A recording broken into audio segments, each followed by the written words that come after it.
The broadcast is now starting. All attendees are in listen-only mode. Good afternoon and welcome to the Australia-New Zealand Succession Planning webinar, looking at how you can plan for a profitable and painless exit from your business. I'm your host, Angela Rasmus, but today the presentation is by two of our experienced guys in our offices, both in Perth and in Melbourne, and you'll be in very good hands today. Now, Stephen is our managing partner at DFK Gooding Partners in Perth, and Gary, our managing partner in DFK Nugents in Melbourne. And what they'll be walking you through today is succession planning, a process for identifying and developing new leaders who can replace the current leaders and owners when they want to leave, sell, or retire. So there's many things that we'll be covering in today's presentation, but rest assured you will be provided with a recording of this particular presentation, also a set of the slides so that you can go back through and look at any of the points which really stood out for you. You'll notice down in the handout section in your GoToWebinar panel that there are two other resources. There's a business valuation methods PDF and also an infographic that takes you through the main steps in our succession planning formula.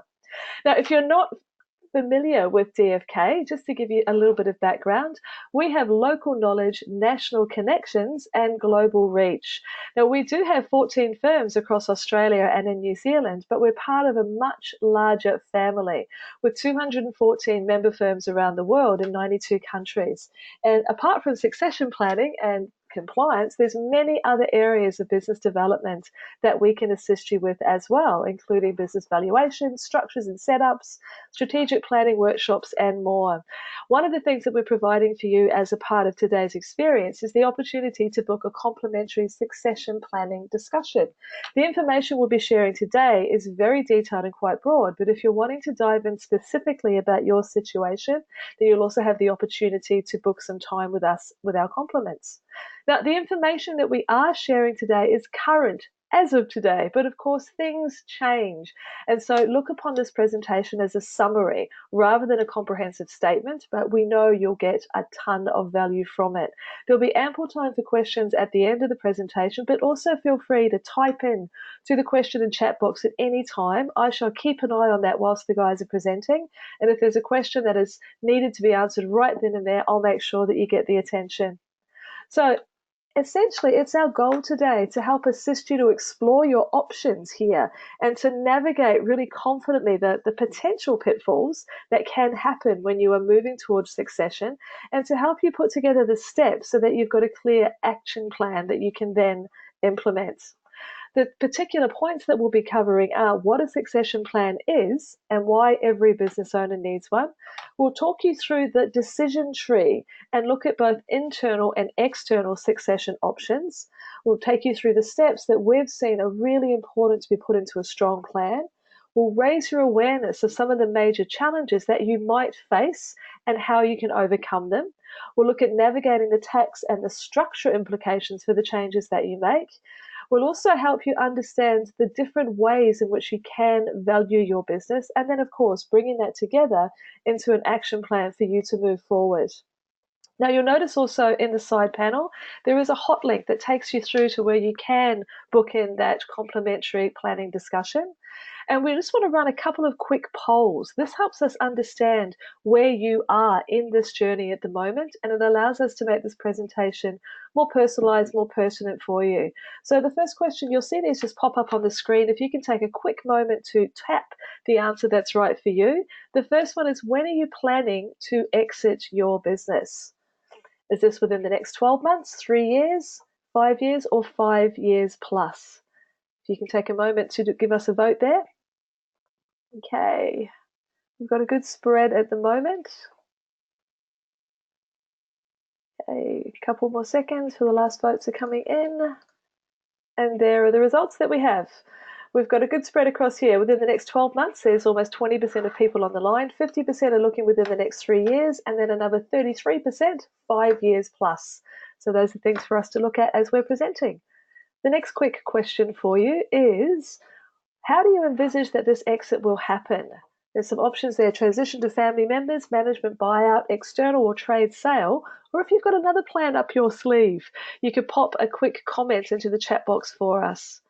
Okay, just waiting for those votes to come in. Okay, we have a really even split. So a couple more seconds and then I'll share it with you. Okay, so we're looking at a third, a third, a third. No management buyouts on the line today, but transitioning to family members, external or trade sale, and the mysterious other, which I'll have a look for in the chat box. Thank you for that. And then the very last poll. An important one to know. Are you aware of the current market value of your business? There's a yes or a no answer there. And we're getting a good split here as well, just waiting for the last few votes. Okay, there's a large portion, 75% of you are not aware of the value of your business right now, and 25% of course are. Now, for those who are not, make sure you do grab that business valuation PDF that is as a free resource, a handout there for you today. That'll certainly be helpful, and it is also one of the conversations that you could have with our DFK guys if there is something you'd like to dive down more into there. So thank you kindly. That gives us a good idea just to personalize the presentation a little more. So let's get going. Well, I'm going to hand you over to Stephen. He'll start with talking about what is a succession plan. Sorry, to Gary. What is a succession plan and why every business owner does need one? Thank you. Thanks, Angela. That was it's good to get some context as to why you involved in terms of signing up for this webinar, but more importantly, what it is that you're looking to achieve out of with your business, and long term, how you see yourselves either involving other parties or exiting with a long term exit plan. So a succession plan is basically a situation you map out a roadmap for where you are today, where you would like to be in, if you have a look at those poll results, in the 3 to 5 year time frame, and to be in a situation where you start putting the pieces of the puzzle together strategically. The issue with the parties that answered that they've 12 months time frames as to when you'd like to exit, it obviously just shortens the horizon for everything that you might do. So the idea of a succession plan, in fact any plan, is to long term map out how you would like to go, and to the extent it doesn't need to be a well documented thing. It can be simply a one pager, but what it's designed to do is to flesh out the thinking, create a situation where you're not just looking at the day-to-day, but you're looking at what's over the horizon and what that might look like. What are the threats to your current business, and what would a potential purchaser look at, and whether that purchase is internal or external. They're all going to have a view about the business that you're running, how they'd like to run it, and importantly that you're across all of those issues well in advance. So just to lead into some sort of stats and facts, one of the issues with just the enormity of succession and to sort of put everyone into context and maybe feel a little bit better about their perhaps lack of planning in this space, is that if you look at our survey back in 2018, 56% of responders suggested they don't have a succession plan. They might have an idea, but they don't have any sort of cogent, documented, or even mapped out process as to how they'd like to go about it. And interestingly enough, the more recent survey that we've done, that number jumped up to 59%. So we're sort of trending worse with the fact that we're leaving things somewhat open to circumstances to what might happen in that time frame down the track when we want to get out. The wealth transfer over the next 10 to 15 years is enormous. And in fact, there was an article recently in the paper about philanthropy and how well that some of the charities are going to do by virtue of no one's really got an idea what they're going to do with it. So they're going to, people have sort of got to the point now where, some of the charities have got their hand out, which is a good thing, by the way, in terms of where you should be looking at some of your wealth. But the point is that whatever it is that you're looking to do over the next 10 to 15 years, you're in great company, because $3 trillion worth of wealth is looking to transfer over that time frame. Baby boomers, 25% of the population with, the large proportion of the wealth. Importantly, the self-managed super funds if you look at just the pure number of them, I mean, there's what, 97,000 or thereabouts self-managed super funds in the market. They hold something like 30% of the overall invested values in superannuation, with superannuation sitting at around about 2.7 trillion. It's pretty significant.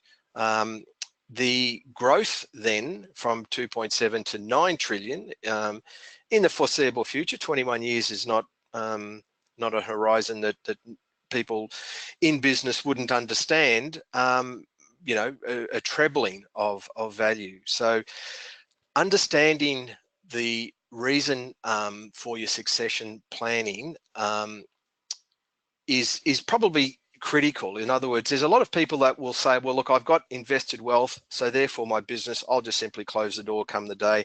Maybe if I own the premises, I'll sell those and simply walk away.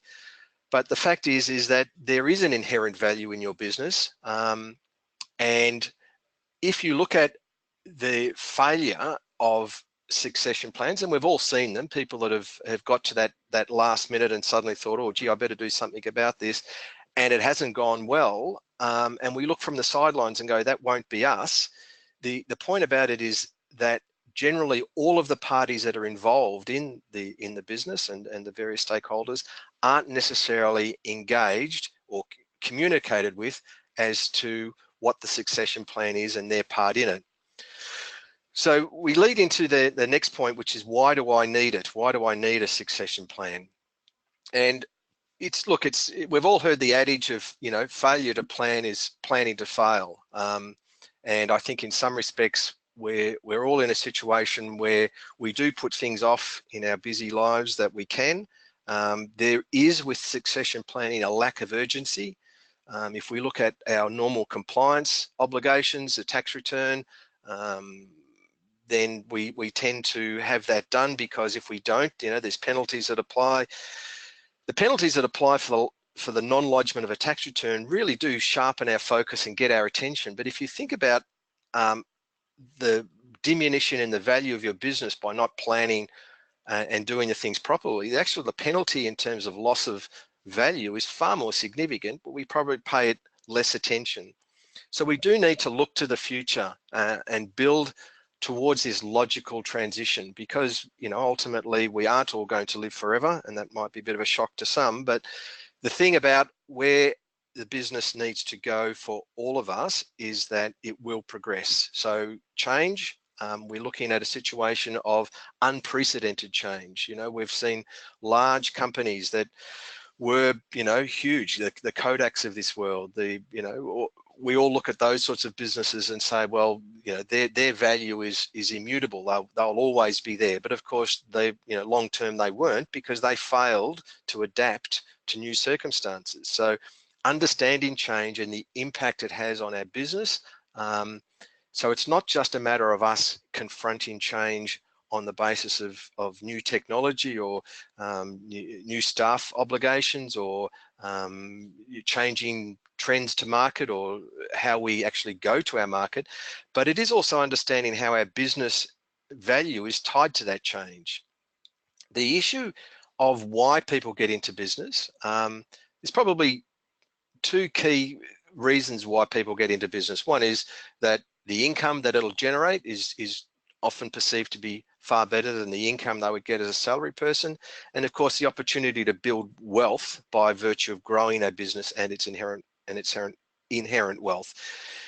The view of I just don't want to work for the man, I want to be accountable to myself is an important part of it. But the other part of building a business is that you don't want to just create a situation where you just create yourself another job, because in essence, you won't then be creating value. All you'll be doing is marking time until such time as eventually you just shut the door and walk away. Growth and staffing are very, very important, especially when we start looking at who might be the eventual successors or people that will take over our business. An exit strategy doesn't have to involve a market sale. And, you know, we note in the poll that, you know, a number would look at family as being the obvious parties to take on our business, but equally external might be a sale, or the other that was noted could be a trade sale or a buyout, or they're part of a bigger program. Management that no one noted as being a source of potential succession is probably one where there's the greatest value, because these people know the business. The last couple of points would be that if we don't know what our business is worth and we're relying on it as being our key retirement thing, it's fairly scary. So you need to be in a situation where those points are well known to you, and not just being in a situation where you leave it to chance. So the other thing about evaluation, and you'll see that if you have a look at the valuation method, you'll see that a lot of the metrics of valuation are things we can control. So if you know them and you're controlling them and you're working on them over a long term, obviously the end result is much better. So at this point, in terms of the decision tree, and Stephen will take you through that, there's obviously two key points, and that's internal, external. And what I'll do is I'll throw to Stephen now to discuss those aspects in greater detail. Thank you very much, Gary, and hello to everybody out there. So just listening to the comments already made by Gary, and also interested in looking at that poll where we had about a third of the people looking at transition to family members, nobody considering management buyout, and 33% of the people were looking at an external. Interestingly, the other third was made up of other, and I guess one of the other options is to do nothing. And to do nothing means that either you feel you don't have a business to sell and you're simply going to wind up your business, or there may be other ones out there. And just to cover that point, if you are sitting there perhaps as a sole trader and thinking, I don't have anything to sell, and how am I going to realize any investment return out of this, is perhaps from a sole trader point of view, you've got personal goodwill and there's nothing to sell. All my IP is in my head. It's all branded as me, and I really don't even have anything to pass on or to set up for sale. That's not always the case, and again, having a good effective plan and starting early with the planning, you can actually build value out of a sole trader that's got a lot of personal goodwill. Just recently we had that situation come to us at our firm, and we sat down with the lady. She said, I've got nothing really to sell, it's all me and all branded myself. We started to bring in another brand into her product, and she's now just employed somebody to shadow her over the next 12 months to 24 months and teach them her learnings, and hopefully within 24 months to 2 to 3 years, this person, effectively it'll be a management buyout where that person has now learnt the skill and understood the client base, understood the model, and now has a brand that can actually pass from one person to another. So that lady has now gone from thinking she had nothing to sell to now a chance to sell something. It may not still eventuate. There's still a lot of water under the bridge to come, but at least we're on a path. And I think the reason for sharing that information is, and that story is, that there is a plan. There wasn't a plan, and there now is a plan. And if you don't have a plan, as Gary was mentioning, we're really on a path to nowhere. So at least if we have a plan, at least we've got a chance of getting somewhere. So I think the most important thing is, out of all the things that hopefully we will help you with, is to start with a plan. So looking at the internal versus external, I'll start with the internal, and clearly we'll focus on the transition to family members today, given that most people on the call have, or a third of the people have said that that's the path that they're looking to take. But before we do that, I just want to talk about internal in general. And one of the things that we do talk about a lot that seems to come up in a lot of the conversations is we use the phrase seats on the bus and having the right people on the seats. And in terms of succession planning, what we mean by that is, again, when you have a look at the plan, looking at your organisational chart and looking at the people in those roles, making sure that all those people are the right people in the right position, so that when you're to trade sale or to pass that down to the next family member, that you leave a legacy behind of the right people and the right human capital sitting there that can actually take that business and run with it. To maximise the true value of your business, it's almost as if you need to step out of the business prior to the sale to pressure test the business and making sure that it is going to survive past you, particularly if you've been running the business from day one, you've created that business yourself. There is going to be an element of personal goodwill built into that business. The trick to unlocking that value is to remove or shift away from that personal goodwill and build that goodwill into the brand and into the business itself. so that it is actually saleable, and I guess ultimately someone's prepared to pay you for it, which is really what we're trying to do in terms of a trade sale or perhaps a management buyout. Turning our attention to the family side and looking at which family members are involved, anything to do with family, whether it be estate planning, succession planning, talking about wills, talking about anything, always has its own dynamics. And I'm sure Gary would attest, as most accountants would, every single family's got its own dynamics, and it can be quite a sensitive topic. And it can be quite a roller coaster, particularly from the family point of view, but also as the advisor helping that family dynamic. So most families know the heart of hearts where things will lie, and sometimes it's which family members are going to be involved in the business is key. You may have one particular family member who has shown a strong interest from a very, very young age in getting involved in mum and dad's business, and there's almost an assumption that they will take over that business. You may then have other family members who have shown really no interest in the business in the early days, but as mum and dad have perhaps got towards retirement age, they've come back into the fold, or perhaps gone off and pursued other business ventures and then come back to the family business with the assumption that they'll join their siblings perhaps and step into that business. How does the sibling feel that has been involved in the business for many years feel about the other one coming in later in the piece and automatically assuming that it'll be 50-50 or a third? So understanding that family dynamic is a very, very important piece of the puzzle, and quite often the plan in the early days of planning involves just understanding that dynamic, and that dynamic can be quite tricky to start with, but if we don't have those open, frank discussions in a family environment, the plan really is not going to progress too far, because there's a whole heap of assumptions that are built into people's expectations, and if those assumptions aren't made clear, then we could automatically start on the wrong page of the plan, which we all know how that will end. Also, understanding the existing structure and whether that's correct, and I'll touch upon structuring a bit further, but just to highlight today is that understanding that structure, not all structures are seamless when it comes to transitioning to family members or to do passing structures through the family to other family members, and also how to compensate the exiting family, and also compensating the current family employees working in there. Are they getting an arm's length salary? Are they simply doing it for the love and receiving distributions from the end resulting trust distributions at the end of the year? Do we have commercial salaries? And if we don't have any of that, perhaps we need to build that in to set it up for an external sale, for example, or to extract that value out for mum and dad at a fair price. Unless mum and dad are going to simply leave that business to the children upon death or upon retirement, I'm sure they want to extract some of that value. Perhaps the children need to go and borrow money, whether that's going to be vendor financed from mum and dad, or whether it's going to be external debt so that mum and dad can extract full value. Again, all these discussions need to happen at the beginning before we get too far down the plan, so that there is no assumptions that mum and dad are just going to leave me this business. I'm going to start with a fresh, clean slate. I'm not going to have to borrow any money. Yet mum and dad are sitting and thinking, well, I can top up my super, I can do the grey nomad, and I can sail off into the sunset and enjoy my retirement.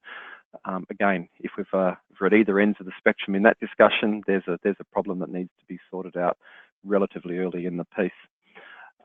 So looking at the family handover on the next slide is what mum and dad want from the business. And as I touched upon just then, it's really understanding exactly what their expectations are. Mum and dad may have, as I said earlier, built this business from day one, have been involved in this business for many, many years, poured a lot of blood, sweat and tears into this business, and they're looking for full market value from the next generation. Now that in itself opens up the question of how that's going to be funded, and what is market value. Is there going to be a discount? Is there just an assumption that it's going to pass down? And again, different generations have very different expectations, and I think understanding those expectations and then matching the expectations between generations is probably where we have most of our discussions with clients. And sometimes it's having a big discussion with the whole family in one room, which is always an interesting discussion, or it's having different discussions with different family members. Sometimes it's having different accountants. A couple of cases recently we've had here where I've been advising mum and dad for many years, and one of my senior managers or senior advisors is actually advising the younger generation, just simply from a generation point of view. The younger generation look at me and perhaps think, oh, he's a bit biased towards the mum and dad. I need to get some other advice. So it's matching all of those expectations. As I said earlier, with the children, looking at their education, their experience, their age. Does mum and dad feel that little Johnny's ready to take over the business, or has Mary got the right qualifications?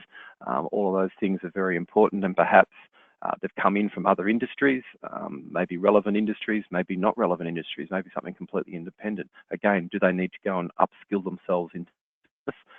For those of who said on the poll earlier, looking at 3 to 5 year time frame, that's, although a short period of time, it's still enough time to skill up some of these family members who may be coming into the business that don't quite have the right skills. So again, we need to start having those discussions early in the piece, not towards the settlement date or the retirement date when we realise that the children don't have the skill set that they need to take over the family business. Also, you've got normally in a business, you've normally got key, or traditionally got key non-family members working there in positions of management, positions of sales, perhaps a very loyal graduate that came up through from the shop floor into positions of seniority in the business. What impact are they going to have? What is it going to have on them if the family come in and take over the business and the next generation come in? There may be some demographic and age demographic differences there. Are we going to potentially lose key employees as a result of bringing in family members? And again, that is a very broad discussion that needs to be definitely talked about as this plan emerges. If we don't have those discussions and we've got a very senior person sitting in the business that is very key to the success of this business going forward, they may be thinking, well, rightly or wrongly, they're going to have an opportunity to buy into this business upon mum and dad retiring. They're not offered the position. All of a sudden, they're a bit disgruntled and they leave. What impact does that have on the business? What's the relationship between them and the next generation? Is it strong? Is there a disconnect? And again, something that we need to be very conscious of when we're looking at this plan. The last one there is the suitable structure for the family handover. So we've got, I'll touch on it in another slide a bit further on, but we have various different trusts. We've got companies, we've got sole traders, we've got partnerships. All of those have their own idiosyncrasies around not only tax and structuring and profit and how things are taxed and flowed through these structures, but also when it comes to structuring a buyout or a transition of the business into the next generation. There's capital gains tax to be considered, GST to be considered. There's a bunch of rollovers for small business that need to be considered, etc. So I'll touch upon those a little bit later. Management buyout, I know that there's, based on the poll, nobody here considering management buyout, but I'll still will just talk through it. As I said earlier, there may be some key senior staff that are non-family members that may be either overlooked in the initial consideration for a transition. Perhaps we're always assumed that the sons and the daughters are going to take over this business, but there may be a very key executive or a key senior person that may not only have a willingness to buy into the business, but may unlock that tiebreaker where we're looking at bringing those other family business people in that perhaps they don't have the experience or the qualifications in the early days, and we've got this senior person that can carry them through. So even though we may not have any automatic assumptions that making the assumption that nobody's on the call, I'd ask you just to not completely disregard the management buyout or a combination of a family/management buyout. There may be a combination of 2 or 3 different options. As I said in the handout here, the points that we've made is, do the current managers have any financial capacity to be an owner? Perhaps they are the source of some external funding, and then we're gifting the other portion to the family members.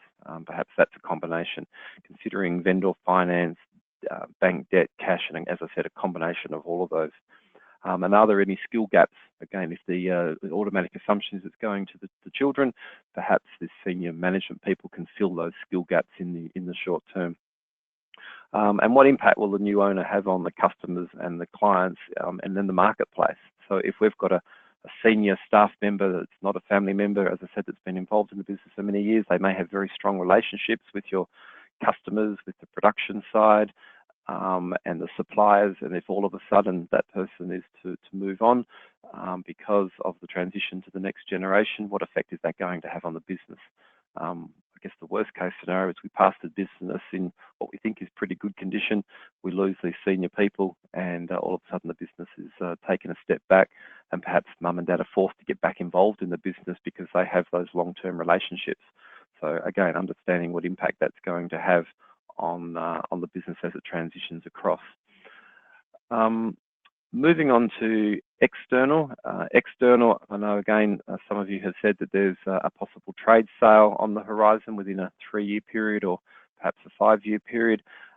Again, if we're setting up this business for external, which is a much different outcome to an internal sale, we need to make sure that we've got all of the gaps filled on the business. So we need to make sure that we've not only got our marketing, we've got our supply agreements, we've got our long-term contracts for our customers, we've got our HR and our corporate governance structures in place, all the things that would normally go through a due diligence process. So typically when we're involved in a purchase or a sale of a business, we'll run through our corporate due diligence, and that normally is dovetailed in with a legal due diligence. So the legal due diligence is making sure you've got all your contracts, your employment contracts, your supplier contracts, your property leases, and all the other things to be considered. So there's quite a number of parts to a due diligence process. If we're looking at acting for the buyer, we have a very extensive due diligence list that we work our way through, and in reverse we use that to make sure that if we're acting for the seller, that we've got all those parts to the puzzle covered off so that it will withstand a rigorous due diligence period. Typically, depending on the size of the business, accountants and lawyers are engaged to ensure that not only the business is able to be purchased with all the moving parts attached, but sometimes looking for opportunities to negotiate price. Typically from a purchaser's point of view, the price is coming down. From a seller's point of view, we're trying to get the maximum price for the client. So when we're looking at it from a due diligence point of view, it's important that we understand that all of those pieces of the puzzle are there, setting it up from a sale point of view. Also, we need to look at, getting back to that right seats on the bus and having the right people on the seats, is understanding what additional skills we need when we come to sell. In terms of recruitment for growth and expansion, it's also really important to look at that. So just to wrap up on the external sale, do you have the right systems in place? Does your business run without you? As I said, sometimes to extract yourself out of the business is a key to unlocking that value going forward. And do you have strong financial reporting? As I said earlier, with the due diligence process, it's really important that historically you can prove the value of the business, and whether that's through one of the valuation methods, which we'll cover, or whether there's another way. Will you withstand the due diligence, which has talked about that? In the current structure suitable for an external sale, I'll touch upon that again, and have you considered all the capital gains tax and tax implications? And then also the timing, when are we actually going to market, and when is the right time to look at that once we've gone through all of those points that I've just mentioned. So with that, I'll give back to Gary, who's going to talk through the simple steps needed to develop a strong plan. Yeah, thanks for that, Stephen. Look, the issue with developing a strong plan is this whole idea of a roadmap. The reason why you put these things off is they're very daunting. You know, if you just look at what Stephen has gone through, you end up with checklist after checklist. But the beauty of a checklist, it's a bit like that saying that says that participation is never as bad as anticipation. Is that we just think, oh God, I'll just put this off till next week, to next year, to next whatever, or even the next generation, and let them worry about it. So the idea of the 5 steps, which is our next slide on succession planning, is to just once again give you a process by which you can sort of then have a look at, well, what are all of the pieces of the puzzle? The timeline, obviously, well, we've got here from 12 months through to 5 years plus. The longer, obviously, the better. Defining the improvements, as Stephen had mentioned, go through that due diligence checklist and go, well, where are all the weaknesses that I've got? And if I can improve all of those, we'll obviously improve the value. Determine the value. Well, I think it's important that you actually have a look at what the business is worth now, because you might be surprised, either positively or negatively. But if it's negative, well, then there's generally drivers as to why the business isn't at a certain level of value. And if you know that now, well, you've got a plan. If somebody said, oh, look, the guy down the road bought XYZ business, you know, for $500,000, and I think I'm about the same, and then you get a valuation on your business that says it's only worth 100,000, you've got some work to do. So obviously the more time you've got, the better.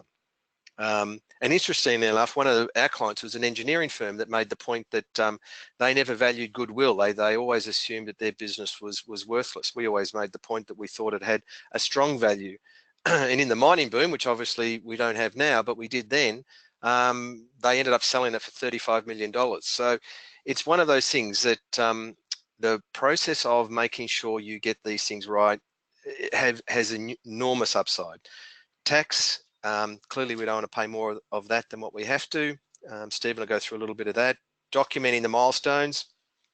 Like anything, training program, anything that we do, if we want a particular goal long term, let's just map out what's required and put some timeframes around that.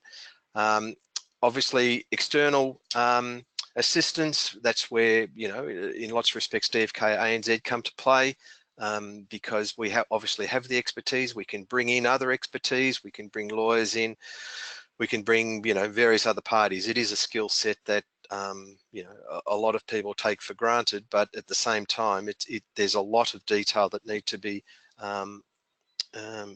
garnered. And as Stephen mentioned, having the right people on the bus often involves your external advice. In terms of major challenges, the other thing to take into account with this next sort of slide is that this process is not for the faint-hearted. It's not dandelions and butterflies. There's a lot of hard work involved, and like any process, understanding what those challenges are is probably the first thing, because overcoming them is easier once you know what they are. So from our point of view, don't be underweight in estimating or anticipating all of the things that you might need to address. Equally, don't overcook it, but at the same time, you need to understand what those challenges are and then be resolute as to what the outcomes that you're looking to achieve, which gets back to our sanity check. You know, have a look at, you know, mum and dad, you know, what are their real issues, and you know, are they willing to move or not move? Have a look at the ability of the business from the outside in. One of the things they always talk about, if you want to see how secure your place is lock yourself out of your house and try and break in, because then you're in a situation of actually road testing just the strength of some of the external issues you need to be taking into account. Unrealistic expectations would be the biggest aspect we would address as advisors, is that most people assume their business is worth a lot more than actually what it is, and they're not necessarily keen to do the hard graft to make it worth, you know, the future-proof type issues that you need to address. The issues of the owners leaving the business is really not as big a deal. You know, if you look at any business that's migrated in value, you know, it had previous owners and it'll have new owners. And the fact is, everyone assumes they're irreplaceable.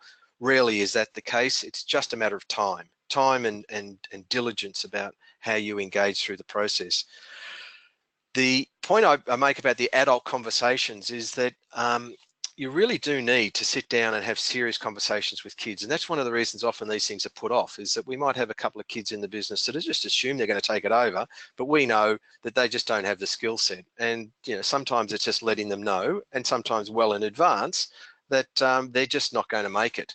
And they either do what needs to be done to get that skill set, or they take it on board, because you don't want to leave that once again to the last minute. The financial outcomes for both sides, buyer and seller. Well, you know, the fact is that Stephen mentioned this purchaser's due diligence, and one of the things about that, having been through a number ourselves, is that it's a very, very thorough and daunting process for a vendor to look at that, and equally for a purchaser. So you need to look at the implications, because if you fold at a very sort of early part of that process, then the financial outcomes for you selling your business are not great. But the other side of it is, if you get it right, then there's huge upside and value that you perhaps didn't know you had. One of the values that you need to look at, which is what Stephen's going to go through now, is looking at income tax and some of the benefits you can get from doing it or structuring it properly. So over to you, Mr. Bushell.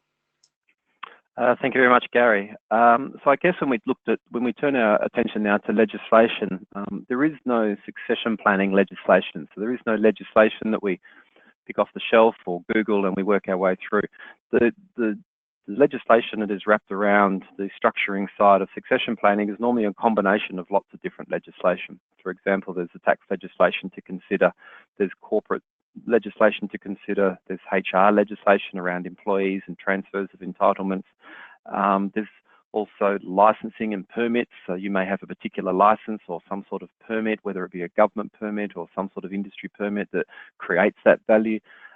Can that easily be transferred? Are there changes of control type clauses to be considered? So when we look at legislation as a general topic, there's lots and lots of different things that we need to be considered. And again, once we've now mastered the piece of the plan, how we're going to transition this and who this business is going to, we've now got to make sure that the transaction, when it comes time to settle this business and move on to the next generation or move on to that external sale, is that we've actually ticked all the boxes when it comes to meeting all that legislation. And that's where that financial and legal due diligence comes into play. So just conscious of time, so I will talk about the tax legislation very, very briefly.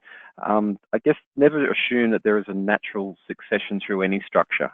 Many of the structures that we've listed there today, sole traders, partnerships, family/discretionary trusts, unit trusts, and companies, and again, companies can be private or listed or unlisted, have all got their own little idiosyncrasies in terms of legislation around income tax.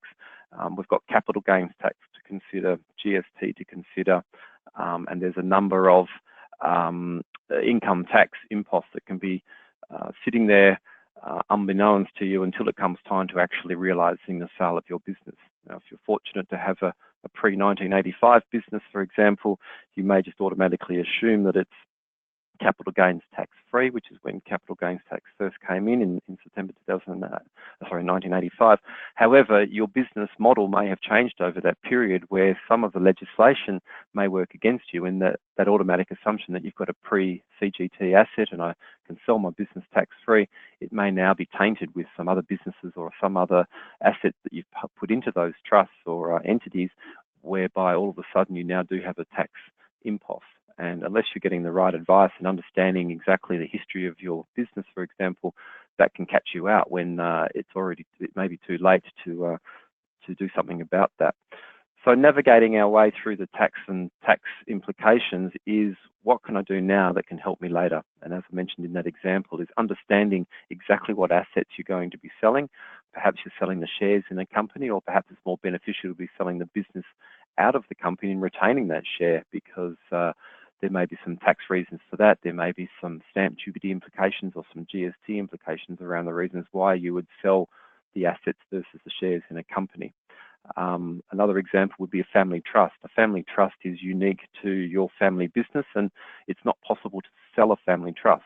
So we're now going to be looking at selling those assets to a third party, or perhaps we need to amend the trust deed to allow the intergenerational shift of this business down to the next family members. And again, we need to be reviewing the trust deed to make sure that the family trust deed allows that business, those business assets to be passed down, and for the next generation to automatically take over as trustees, for example, or step into those corporate positions whereby they now control those trusts, which in turn controls the assets which are running the business.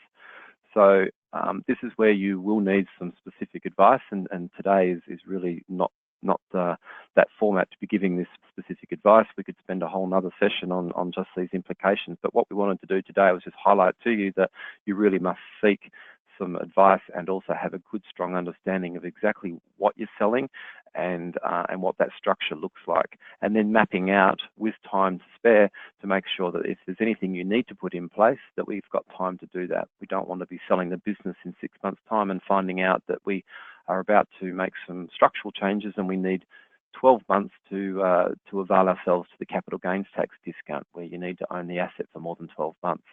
So if we're thinking 6 months is about right and all of a sudden we needed 12 months, we've left ourselves short, and it's either we're going to be faced with the position of having to delay the sale, or we're going to have to make an uncomfortable call around some of the capital gains tax savings that perhaps we won't be able to avail ourselves to.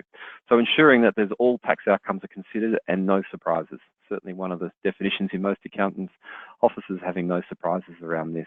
And as I said earlier, considering what assets are being sold, what the changes of controls considerations are, and can estate planning help with that succession plan. Also, superannuation is another one, and there's a number of CGT rollovers and exemptions, and also some small business rollovers and exemptions that we can avail ourselves to. But again, we need to understand exactly what we're selling and what that structure looks like to make sure that all of those exemptions can feed and dovetail nicely into this plan. Succession planning and estate planning can come hand in hand in some cases.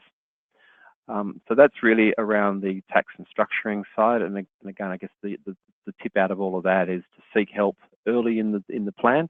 Once you've got past those intergenerational queries and other things that we've already touched upon in this discussion today, we now then turn towards the legislation, and income tax and capital gains tax, etc., is definitely right up there in terms of understanding that. One of the other things that we just wanted to touch upon is understanding the valuation of your business. And interestingly, 75% of you said at the beginning of the poll that you didn't know what the business is worth. As part of this plan, we have a number of tools available to ourselves that can give us some guidance around that. At the end of the day, a business is really worth what a willing buyer is prepared to pay. A little bit like a property, we know what the range roughly based on other comparable sales in the area of your property might be worth, but at the end of the day, it's down to the negotiation between a willing buyer and a willing seller. Selling a business is no different, particularly if you're selling it externally. Internally is a little bit different, particularly if it's going to family members, because even though we're passing assets across at arm's length, there may be part of the structure that you already have that may not need to be a consideration. However, when you're selling to an external party, understanding what you actually want from the business and what somebody else is prepared to pay is a pretty important piece of the puzzle. If we don't know what we're asking for in terms of the business and somebody else is dictating price to us, then we're really price takers and not price makers. What we want to do is be in a position where we do understand the value of our business using some of the models and tools that we've provided in the handout to at least give us a range of where we think the business is worth. We can then dovetail that into our succession plan and our retirement plans to say, well, if I'm to net that amount of value out of my business after I've paid my applicable taxes, etc., is that enough to retire? And looking at those retirement options for mum and dad and at that time. So it may be that there's sufficient assets and we can sell a bit earlier, or perhaps we need to improve the bottom line. We need to focus on those revenue lines and making sure that we're getting that earnings up as high as we can, particularly if we're relying upon a capitalisation of an earnings number. And we also need to look at that capitalisation rate and look at what the industry capitalisation rates are being paid for, etc. So we've provided you with a handout there which talks about some of the traditional market industry accepted methods of valuation. So I won't go into those all with a lot of detail, and we've given you a fairly self-explanatory download there to a handout for you to have a look at. But as I said earlier, capitalisation of maintainable earnings, discounted cash flows, net tangible assets, typical rules of thumb around industry, etc., are all acceptable methods, and each industry will either use one or two, or perhaps a combination of all of those to come up with a range of the value of the business. That's your starting point. And then, as I said, we need to overlay that, the cost of tax and other transactional costs, to work out what your net yield is going to be. I think that's covered all of those points. I will pass back to Gary to wrap up this presentation. Thank you, Gary.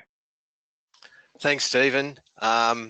So like all of these sorts of things, what you want to be able to do is not just listen to the expertise of what other people have done and what other people have gone through with regards to their succession plans, positive and negative, but is for your own individual situations, create an action plan for you to move forward.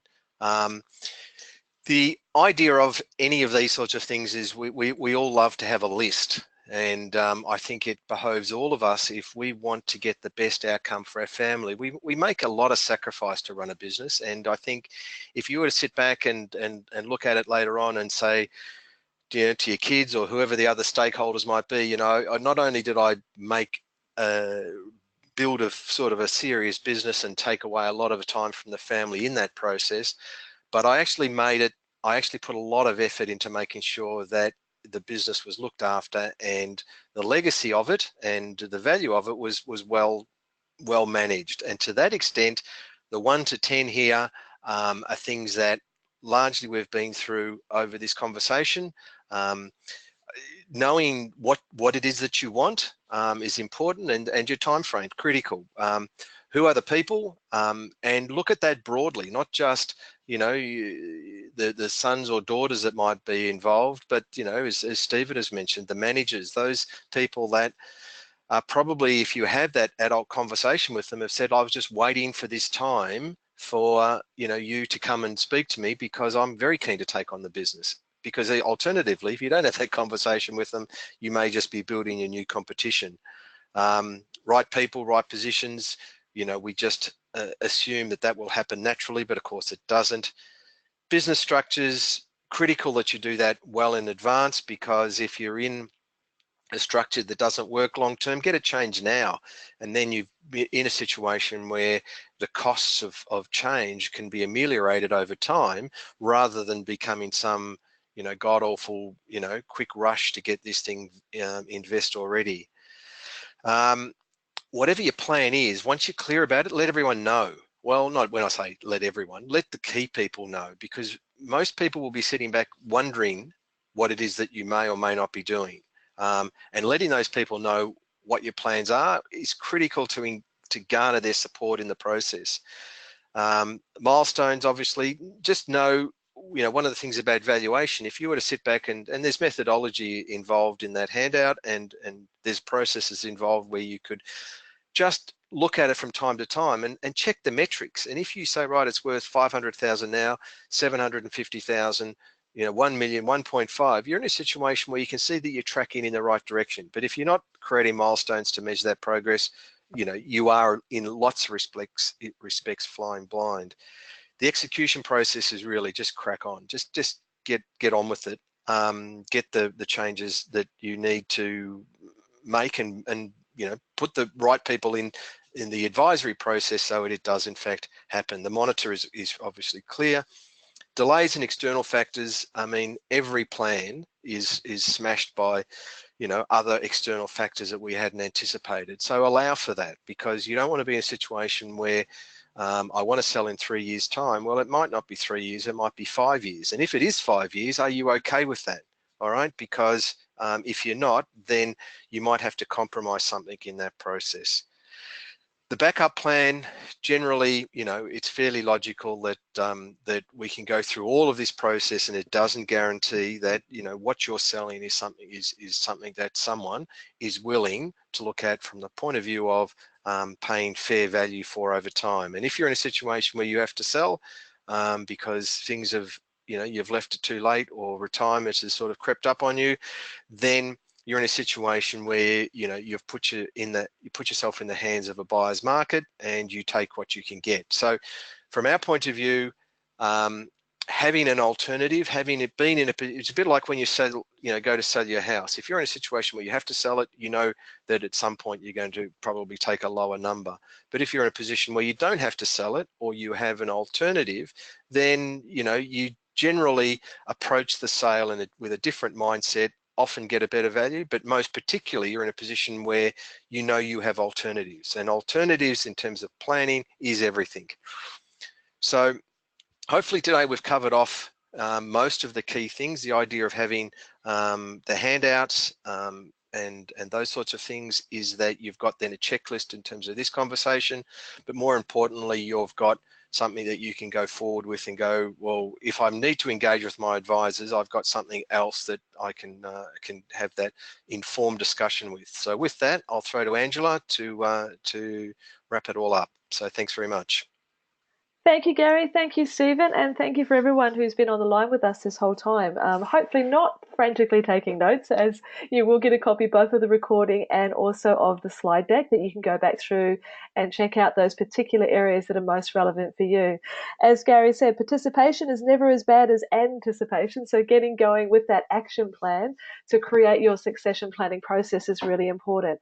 But of course, as I mentioned when we first began, there is an opportunity if you would like to have a discussion with us, with the guys, about more specific questions relating to your situation. The link that's on the screen and also in your GoToWebinar control panel to the right will also have the link where you'll be able to go through and book that call. Okay, I'm just checking the question box to see if there's anyone that wants something answered right now. Please feel free to raise your hand and I'll unmute you if there's something top of mind. But you can also, of course, respond to the email that comes out tomorrow with the resources and also those recordings. So just checking the box, I think we're okay. Yeah, well, to let you know, we have another webinar coming up shortly. We run these as the Better Business series and cover all sorts of topics. The next one is running on Thursday, the 24th of October, and it's about mastering cash flow and maximizing profits. A really good follow-up if you're looking to improve the valuation of your business. You'll get some great insights and tips there.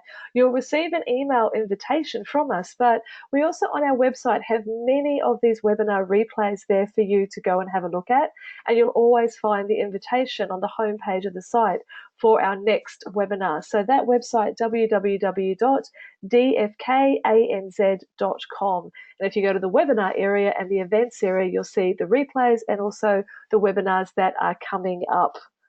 So just that last reminder, many things that we can help you with in addition to managing your succession plan with you. And we'd certainly love to be on your consideration list if you would like some expert assistance in the growth of your business in any of those areas that you can see on the screen now, as well as more. So thank you so much for spending your time here with us today. And we look forward to bringing you along to our next webinar and helping you with your business growth. Until then, have a wonderful day. Take care.